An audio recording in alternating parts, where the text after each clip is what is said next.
사랑하는 성도 여러분, 우리 기독교의 최대의 기쁨의 날인 이 부활절을 맞이해서 우리 온 성도님들이 부활신앙으로 무장하시기를 주의 이름으로 간절히 축원합니다.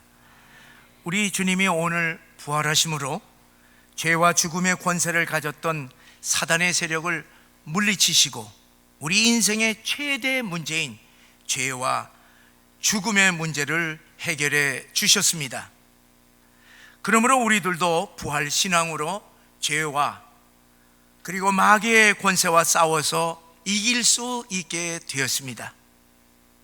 모든 역경과 실패에서 절망하지 않고 다시 일어나 새 출발할 수 있게 되었습니다. 죽음 너머에 있는 저 영원한 천국에 들어가게 되니 우리들이 죽음 앞에서도 죽음을 두려워하지 않게 되었습니다. 주님이 주시는 평안으로 마음의 염려와 불안과 의심과 두려움이 다 떠나가고 우리 마음에 놀라운 기쁨과 감사와 평강이 넘치는 부활의 은혜들을 누리게 되었습니다. 사랑하는 성도 여러분, 오늘 부활절을 맞이해서 우리들에게 주신 이 부활의 은혜에 대하여서 우리가 하나님께 감사하고 또 감사하면서 부활신앙으로 매일매일 승리하시기를 주의 이름으로 간절히 축원합니다. 우리는 이 부활신앙으로 그동안 코로나 방역으로 무너진 교회 예배와 우리들의 굳어진 마음이 다시 정상적으로 회복되기를 바랍니다. 그리고 우리 이 부활절을 기점으로 해서 우리 한국 교회들이 다시 일어나고 우리나라가 다시 일어나기를 간절히 우리 모두 더욱 기도해야 할 줄 믿습니다. 감사하게도요, 때마침 내일서부터 이 지난 2년 동안 정부에서 강력하게 통제해왔던 방역 조치들을 전면적으로 다 해제하게 되니요, 참 기쁜 것이에요. 마치 족쇄에서 확 그냥 풀려나듯이 그냥 마음이 가볍고요, 해방된 기분입니다. 사랑하는 여러분, 그동안 참 고생 많으셨습니다. 매일매일 이 코로나에 대한 불안과 두려움에 짓눌려 지내다가 이제 백신을 맞으면 좀 괜찮거니 그렇게 해서 이제 여러 부작용을 다 감수하면서 3번까지 맞았지 않습니까? 그런데 뭐 백신을 맞은 사람이나 안 맞은 사람이나 뭐 다 똑같이 코로나 오미크론에 감염이 되었으니 몸고생, 마음고생들을 그동안에 많이 하셨습니다. 이제는 걸려도 뭐 다 그러려니 이제 생각을 하는 정신적인 면역력을 우리 다 이제 갖게 된 것 같습니다. 사랑하는 성도 여러분, 앞으로 어떠한 상황에서도 더 이상 우리가 두려워하지 말고 부활신앙으로 매일매일 자유롭게 그리고 매일매일 승리하시기를 주의 이름으로 간절히 축원합니다. 오늘 본문은 예수님이 부활하신 후에 3번째로 사람들을 만나시는 장면입니다. 첫 번째는 막달라 마리아였고, 두 번째는 엠마오로 떠나는 예수님의 2 제자였고, 세 번째는 오늘 우리들이 읽은 본문의 예수님의 제자들입니다. 안식 후 첫날 저녁에, 다시 말하면 예수님이 부활하신 날 저녁에 제자들은 불안과 두려움에 사로잡혀 집의 문들을 꼭꼭 다 닫아버리고 함께 모여 있었습니다. 베드로와 요한은 이미 예수님의 무덤에 가서 빈 무덤인 것을 확인했습니다. 막달라 마리아와 여인들이 시신에 향을 이제 바르기 위하여서 최초로 무덤에 찾아갔을 때에 무덤의 문이 열리고 빈 무덤인 것을 발견을 했습니다. 그러니 이 여인들이 너무나도 놀라고 충격을 받아서 이제 제자들에게 알려주었는데 베드로와 요한에게 전달을 했습니다. 이 2 제자가 그냥 달려와서 보니까 무덤 문이 열리고 그리고 빈 무덤이었던 것입니다. 베드로가 무덤 안에 들어가서 보니까 시신을 감쌌던 수건과 세마포가 그대로 있었습니다. 요한복음 20장 9절 10절에 우리 함께 다 같이 읽어보시겠어요? 자, 시작. 그들은 성경에 그가 죽은 자 가운데서 다시 살아나야 하리라 하신 말씀을 아직 알지 못하더라.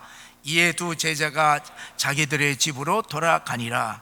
자, 이 말씀은 뭐냐 하면은 빈 무덤을 보고 여인들도 그렇고 베드로와 요한도 예수님의 부활에 대하여서 전혀 생각하지 못했다, 그렇게 밝혀주는 말씀입니다.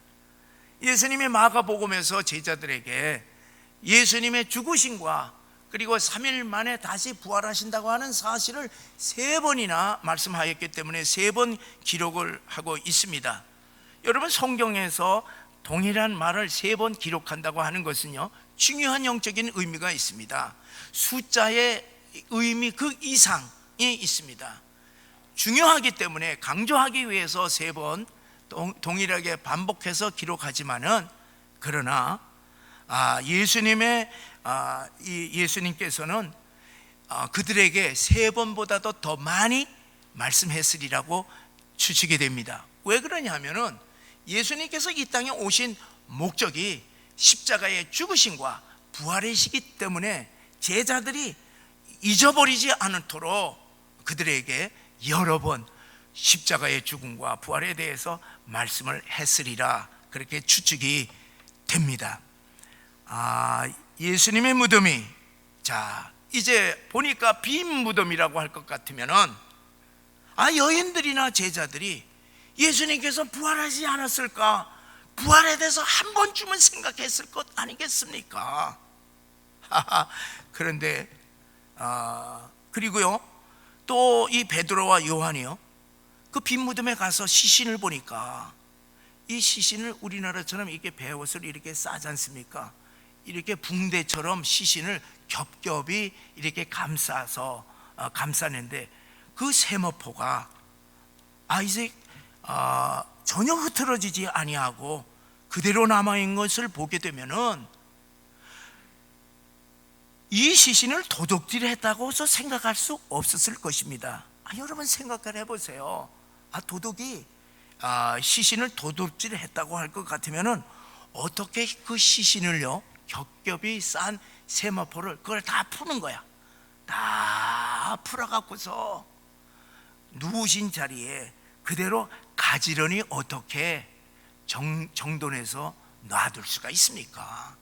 지금 밖에는 군인이 딱 지키고, 그리고 어떻게 해서 이 무덤의 문을 열었는지 도둑질을 해간다고 할 것 같으면요, 시신을 얼렁 그냥 둘러매고 그냥 가만히 도망갈 것이지, 그것을 어떻게 세마포하고 수건을 전부 다 가지런히 그렇게 정돈해 놓을 수가 있습니까?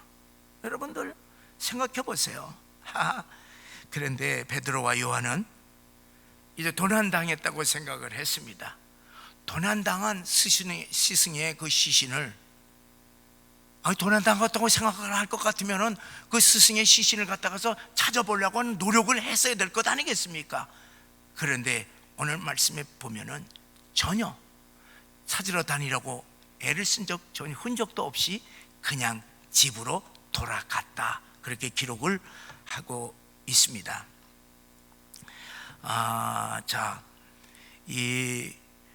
그런데 이제 베드로와 요한은요, 지금 예수님의 제자들과 한 장소에서 모여 있습니다. 그곳에서는 도마만 빠져 있습니다. 막달라 마리아가 부활하신 예수님을 만나보고 예수님께서 부활하셨다고 하는 기쁜 소식을 너무너무 기뻐 갖고서 달려와서 제자들에게 그 부활의 소식을 다 전해 주었습니다. 그런데 제자들이 믿었습니까? 믿지 않았던 것입니다. 마가복음 16장 11절의 말씀을 우리 함께 읽어보시겠습니다. 그들은 예수께서 살아나셨다는 것과 마리아에게 보이셨다는 것을 듣고도 믿지 아니하니라. 여러분, 당시 이 여인들의 사회적인 위치는 상당히 무시되는 위치입니다. 그래서 법정에서는 여인이 법정 증언을 하게 되면 그것은 증언으로 채택을 하지를 않습니다. 그런데다가 막달라 마리아가 어떤 출신이에요? 그러니까 귀신이 들렸던 사람이니까 얼마든지 매도할 수가 있지 않습니까? 그래서 혹시 제자들도 혹 이 여인들의 증언에 대해서 믿고 싶지 않았을지도 모르겠습니다. 자, 그렇다 하더라도 부활의 주님을 만났던 엠마오의 두 제자들이 부활의 주님을 만나고 흥분돼서 예루살렘에 쫓아 올라와서 제자들에게 고했던 그 부활의 소식을 들었던 이 제자들은 믿을만 하지 않습니까? 그러나 제자들은요, 여전히 믿지 못하고 두려움에 사로잡혀 있었던 것입니다. 예수님이 그들에게 부활에 대하여서 십자가 이전에 분명하게 말씀해 주셨고 또 목격자들에 의하여서 부활 소식을 드렸으면은 그 12 제자들 중에 한 명이라도 믿었어야 될 것 아니겠습니까? 그런데 어떻게 됐어요? 한 사람도 믿지 않았다는 것입니다. 로마 군인이 지키는 무덤에서 어떻게 그 육중한 돌을 굴려서 시신을 훔쳐갈 수가 있겠습니까? 또 훔쳐가다가 발각하게 되면 죽음을 당하는데 누가 그 비참하게 죽으셨던 예수님의 시신을 누가 도둑질을 해 가겠습니까? 조금만 생각한다 하더라도 이 시신 도난설에 대한 도난설은 이건 말도 되지도 아니한 것입니다. 그런데 이 말도 되지도 아니하는 이 시신 도난에 대하여서 여인들도 그렇게 믿었고 제자들도 그렇게 믿었다고 하는 사실입니다. 사랑하는 성도 여러분, 우리 인간의 육의 눈으로는요, 이 영의 세계인 부활에 대하여서 보지 못할 뿐만 아니라 부활의 신비를 이해하지 못한다고 하는 사실을 분명히 아시기를 바랍니다.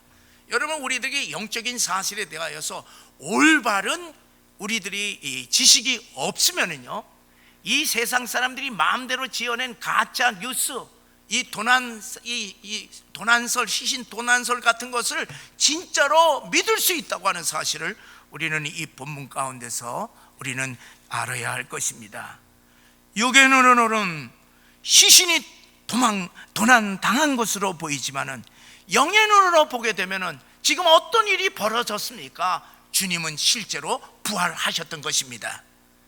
여인들과 베드로, 요한은 빈 무덤을 보고 시신이 도난 당했다고 생각을 하고 놀라기만 했지만 주님의 말씀을 전혀 기억하지도 못했고 주님의 부활에 대한 말씀을 믿지 않았던 것을 알 수가 있습니다. 그러나 여러분, 우리들의 이 현실은 어떻습니까? 여러분, 우리들이 느끼는 것과 생각하는 것과 현실은요, 차이가 있다고 하는 사실을 아시기 바랍니다. 현실은 지금 어떻습니까?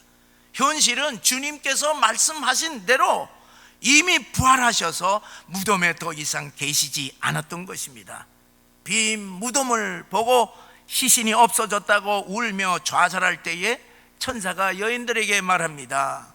어찌하여 너희가 산 자를 죽은 자 가운데서 찾느냐? 너희가 찾는 예수 그리스도는 부활하셨다, 이미 살으셨다. 부활에 대하여서 천사가 선포를 했습니다. 사랑하는 성도 여러분, 우리는 어떻습니까?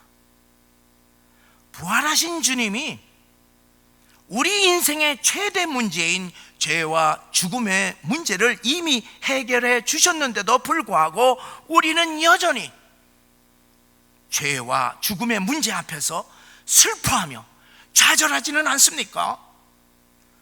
우리의 인생의 절망적인 상황에서 부활의 주님을 믿지 못하고 빈 무덤 앞에서 부활의 주님이 아니라 주님의 시신을 찾는다고 할 것 같으면 우리 또한 제자들처럼, 여인들처럼 슬픔과 두려움과 절망의 나락에서 헤어날 수 없다고 하는 사실을 아시기를 바랍니다.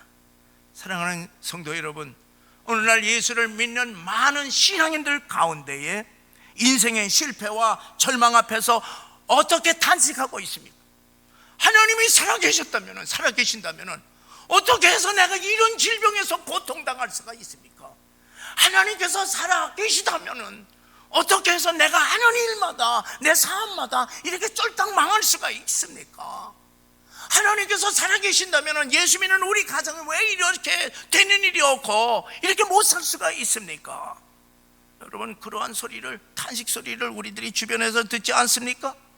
사랑하는 여러분, 우리는 빈 무덤을 보고 절망적으로 탄식할 것이 아니라 부활하신 주님을 믿고 주님을 찾고 주님을 만나야 할 줄 믿으시기를 바랍니다.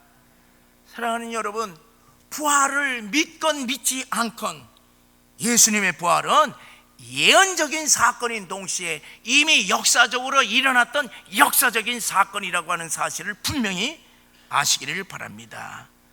예수님은 예언하신 대로 그대로 역사에서 부활하셨습니다.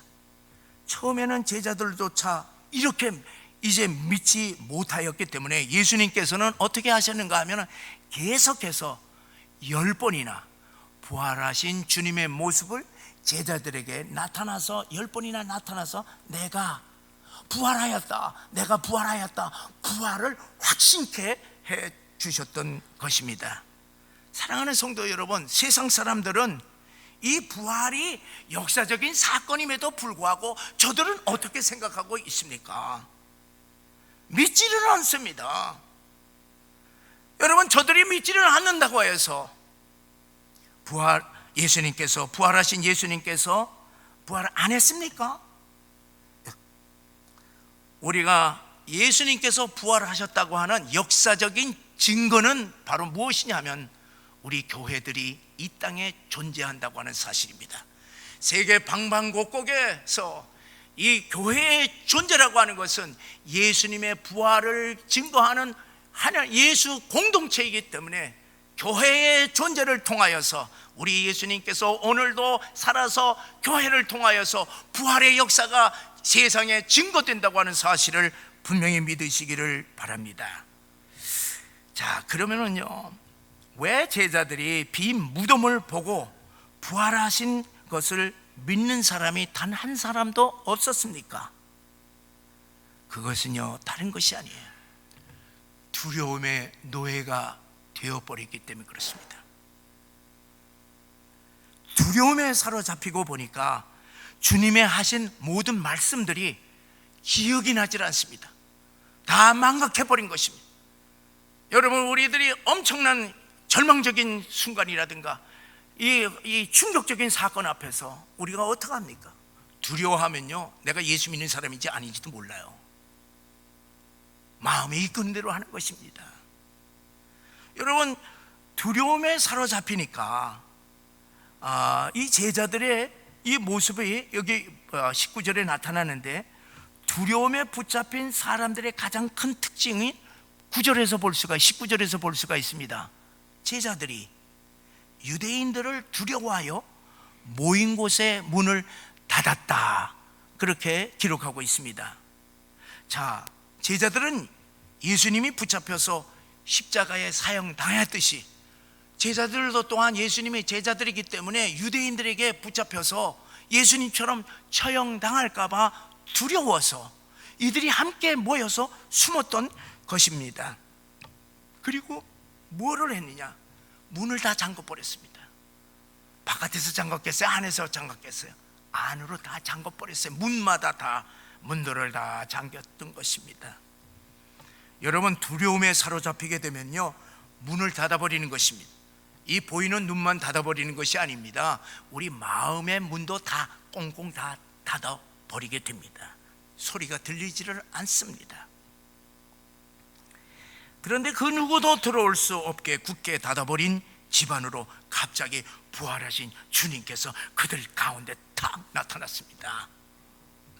시간과 공간을 초월하여 집을 그냥 벽을 뚫고 그들 앞에 나타나신 예수님을 본 제자들의 마음은 어떠했겠습니까? 부활하신 주님을 보니까 기뻐했습니까? 아니에요. 기쁨보다는 더 놀라고 더 두려움에 사로잡혔던 것입니다. 왜냐하면은 예수님을 환상으로, 예수님을 영으로, 속된 표현으로 예수님을 귀신으로 보았기 때문에 그렇습니다. 그래서 놀랍고 두려워하고 있었습니다.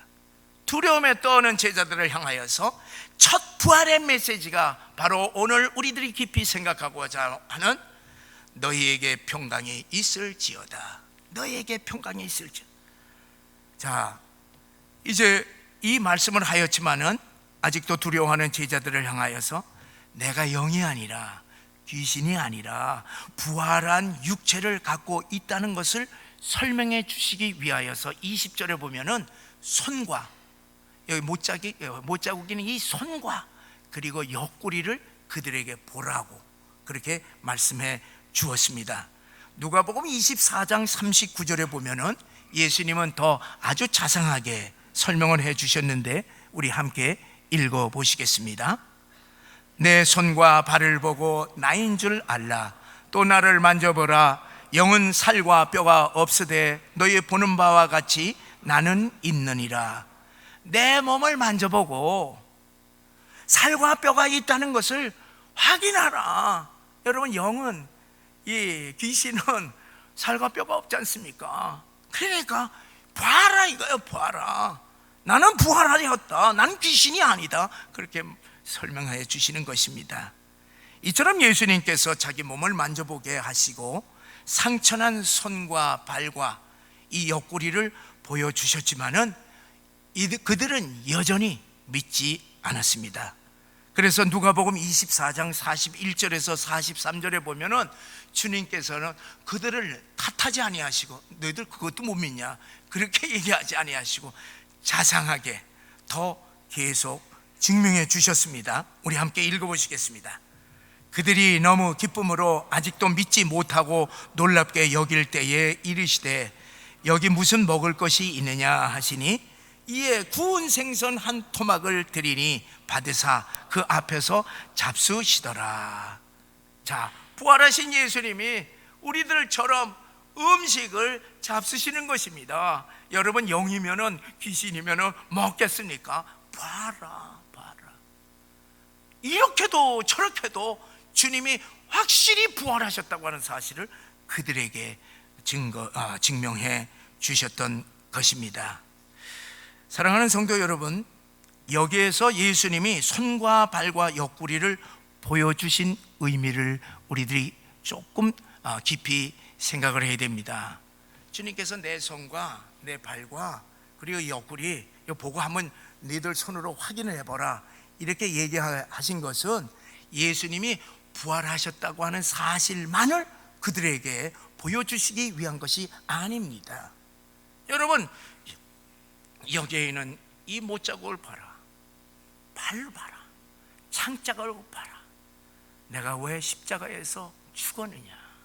내가 십자가에서 죽은 것은 바로 너희들의 죄를 사하기 위함인 것을 너희들은 알라.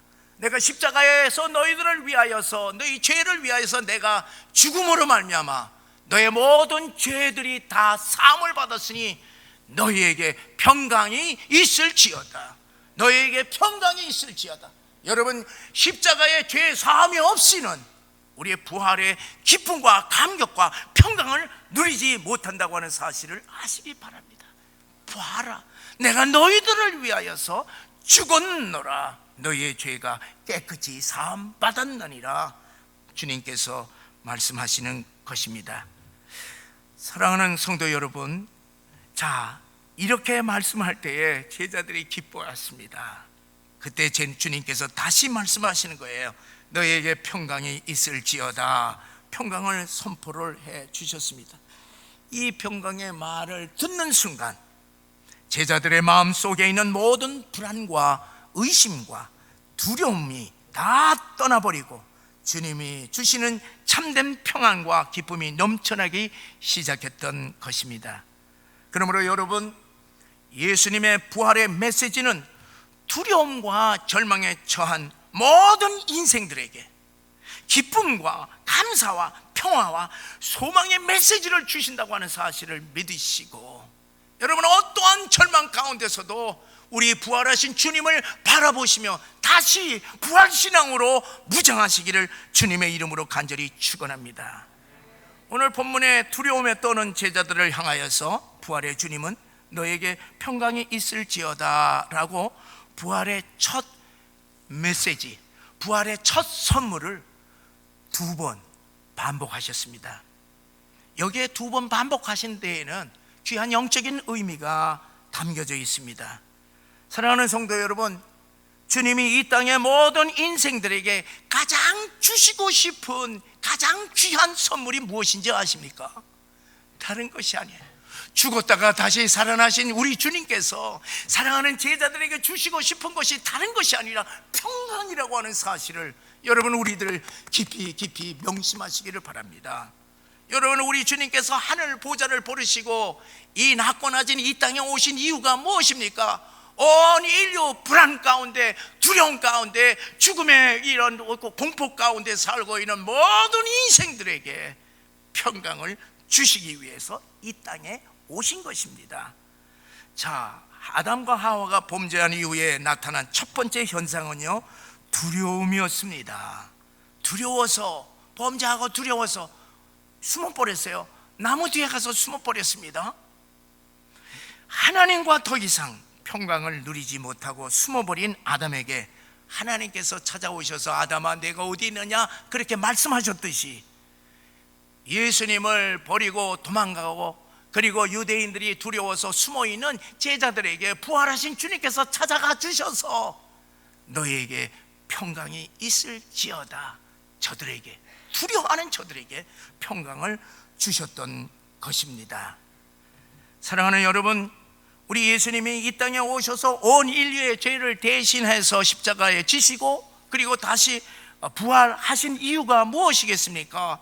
죄와 사망의 두려움에 떨고 있는 인생들에게 평강을 주시기 위해서였습니다. 근심, 걱정, 두려움 가운데 신음하고 절망하는 우리 모든 인생들에게 참된 기쁨과 행복과 그리고 소망과 평강을 주시기 위해서였습니다. 그러므로 사랑하는 성도 여러분, 예수 믿는 우리들은 누구든지 주님께서 주시는, 이 땅에 오셔서 주시기를 원하시는 이 평강의 놀라운 축복을 늘 누리시기를 주님의 이름으로 간절히 축원합니다.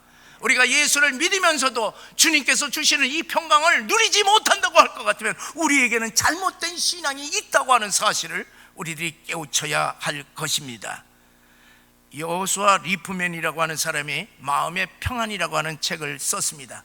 이 책에 보게 되면은 젊은 청년이 아주 신령한 노인을 찾아가서 행복한 인생을 살기 위해서 자기 소원을 부탁했습니다. 노인은 뭐라고 하면, 노인이 청년에게 무엇을 원하느냐 그렇게 물었습니다. 이 청년이 보세요, 명랑하죠.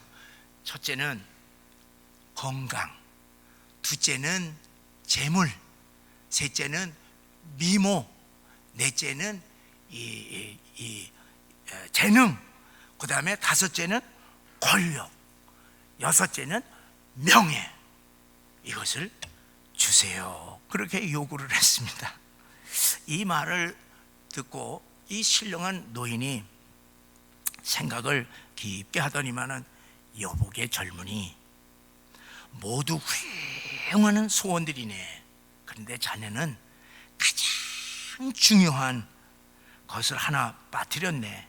그것이 없으면은 자네 소원을 다 가지고 있다 하더라도 즐길 수가 없네. 그러면 그게 무엇입니까? 그것은 마음의 평안이네. 이 청년이 마음의 평안이네 하는 이 말을 듣고 충격을 받았습니다. 여러분, 그렇지 않습니까? 모든 것이 다 있다 하더라도 이 마음의 평안이 없게 되면은요, 늘 근심, 걱정, 두려움에 쌓여서 살게 됩니다. 늘 근심, 걱정, 염려 속에서 산다고 할 것 같으면은 우리들이 가지고 있는 돈이나 무슨 재능이나 권력이나 모든 것들, 이 행복의 조건들, 이런 것을 우리가 누릴 수가 있습니까? 그거 가지고 있어봐야 누리지도 못하는 것이에요. 사랑하는 성도 여러분, 세상에 주는 평안과 우리 주님께서 주시는 평안이 우리는 다르다고 하는 사실을 아시기 바랍니다. 예수님이 주시는 평강에 대해서 요한복음 14장 27절에 이렇게 말씀하셨습니다. 우리 다 같이 함께 읽겠습니다. 평안을 너희에게 끼치노니 곧 나의 평안을 너희에게 주노라. 내가 너희에게 주는 것은 세상에 주는 것과 같이 아니하니라. 너희는 마음에 근심하지도 말고 두려워하지도 말라. 이 말씀은 예수님께서 십자가를 지시기 전 제자들에게 약속하셨던 것입니다. 예수님께서는 이 말씀 그대로 십자가를 지시기 전이지만은 예수님께서는 그 죽음 앞에서 평안을 누리셨던 것입니다. 여러분, 바울과 실라도 보세요. 감옥 속에 고통당하고 매를 맞아 고통 속에 있었지만은 주님께서 주시는 평안으로 말미암아 그것이 거룩한 예배의 장소로서 하나님께 영광 돌리고 기적의 역사를 일으켰던 것 아니겠습니까? 주님이 주시는 평안은요, 히브리 말로는 샬롬이고 영어는 피스입니다. 이 말은 정신적이고 영적인 것으로서 주로 마음과 이 영혼이 누리는 평안을 말하고 있습니다. 그에 비해서 이 세상에 주는 평안은 그렇지가 않습니다. 세상에 주는 평안은 편안한 거입니다. comfort, 편안한 거예요.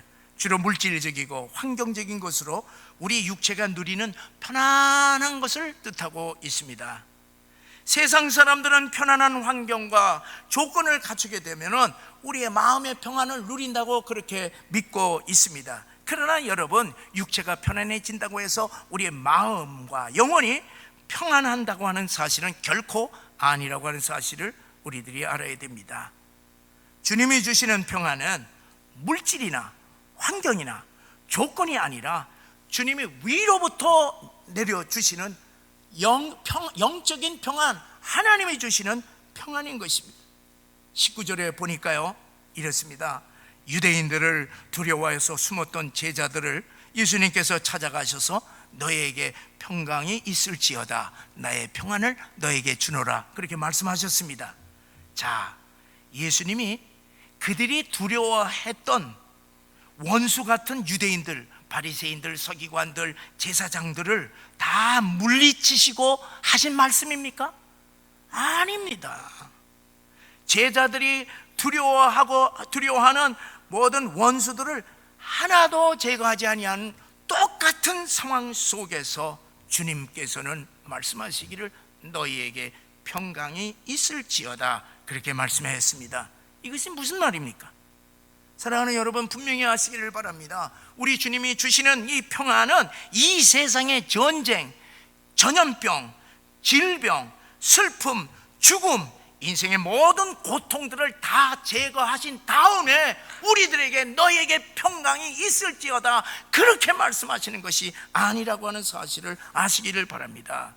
주님이 주시는 평안은 이 세상의 모든 고통 가운데서도 우리는 누리는, 이 고통 가운데서도 누리는 평안인 것입니다. 이 평안은 바로 부활의 능력이라고 하는 사실을 믿으시기를 바랍니다. 이 평안은요, 주님과의 관계에서 온다는 것을 아시고 우리는 항상 주 안에서 항상 거하시기를 주님의 이름으로 간절히 축원합니다. 사랑하는 성도 여러분, 세상 사람들이 예수 부활에 대해서 믿든지 믿지 않든지 이미 예수님께서는 역사적으로 이미 부활하셨고 승천하셨고 하늘 보좌 위에 계시고 우리에게 성령을 보내주시고 그리고 위에서 우리를 위해서 중보하십니다. 부활의 하나님으로서 어제나 오늘이나 영원토록 역사하시는 역사적인 사건이 바로 부활의 사건이요, 그 부활의 주님이 우리들과 함께 하기 때문에 우리들에게도 부활의 능력이 일어난다고 하는 사실을 아시고 주님께서 주시는 이 평안을 항상 누리시기를 주님의 이름으로 간절히 축원합니다. 여러분, 정말로 예수 부활을 믿습니까? 여러분, 오늘도 이 기쁜 부활의 날을 맞이하여서 주님께서는 우리들에게 찾아오셔서 두려워하지 말라, 내가 너희에게 평강을 주노라, 이렇게 말씀하신다고 하는 사실을 믿으시고 이 말씀, 이 부활의 첫 메시지, 이 부활의 선물을 우리들이 어떤 환경 가운데서도 꼭 붙들고 어떤 시험이 닥쳐오더라도 흔들리지 아니하는 평강의 복을 누리시기를 주의 이름으로 간절히 축원합니다.